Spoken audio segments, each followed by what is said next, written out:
আপনি কি জানেন বদ নজর সত্য এবং এটি আমাদের জীবনকে প্রভাবিত করতে পারে?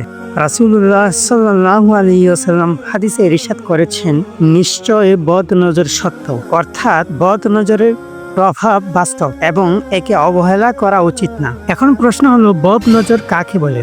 বদ নজর বলতে বোঝানো হয় কারো হিংসা, ঈর্ষা বা অতিরিক্ত প্রশংসা মিশ্রিত দৃষ্টিতে অন্যের প্রতি এমন একটি প্রভাব ফেলা যার কারণে ক্ষতি, অসুস্থতা, সমস্যা ইত্যাদি ঘটে। মানবিক দিক দিয়ে বদনজর, আমরা যদি বদনজরকে মানবিক দিক দেখে বিশ্লেষণ করি তাহলে দেখতে পারবো যে বদনজর কেবল ধর্মীয় সমস্যা নেই, এটি মানবিক সম্পর্ককেও নষ্ট করে। হিংসা, অহংকার, ঈর্ষা এইসব বদ অনুভূতি মানুষের মন মানসিকতা ধ্বংস করে। তাই সুন্দর মন তৈরি করা, অপরের সুখ সফলতায় খুশি হওয়া, দোয়া করা, এগুলো মানবিক উন্নতির চাবিকাঠি। এবার আসুন বদ নজর থেকে বাঁচার জন্য আপনাদের সাথে কিছু গুরুত্বপূর্ণ দোয়া ও আমল শেয়ার করি। বদ নজর থেকে বাঁচার জন্য গুরুত্বপূর্ণ দোয়া ও আমল। 1.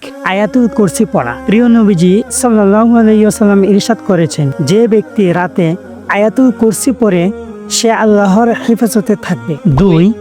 সূরা ফালাক ও সূরা নাস পড়া। প্রতিদিন সকালে ও সন্ধ্যায় 3 বার করে এই দুটি সূরা পড়া। এগুলো বদনজর, জিনের কষ্ট ও শয়তানের ধোঁকা থেকে রক্ষা করে। 3. এই দোয়াটি পড়া, আউযু বিকালিমাতিল্লাহি তাম্মাতি মিন শাররি মা খালাকা। 4. কোন সুন্দর কিছু দেখতে এটা বলা যে মাশা আল্লাহ লা কুওয়াতা ইল্লা বিল্লাহ। 5. নিয়মিত সকাল সন্ধ্যার হিফাজতের দোয়া পড়া। এগুলোকে মাসনুন আজকার বলা হয়, যা নবীজি সাল্লাল্লাহু আলাইহি ওয়াসাল্লাম প্রতিদিন নিজে করতেন। আল্লাহ আমাদের সবাইকে বদ নজর, হিংসা ও সকল অশুভ শক্তি থেকে হেফাজত করুন, আমিন।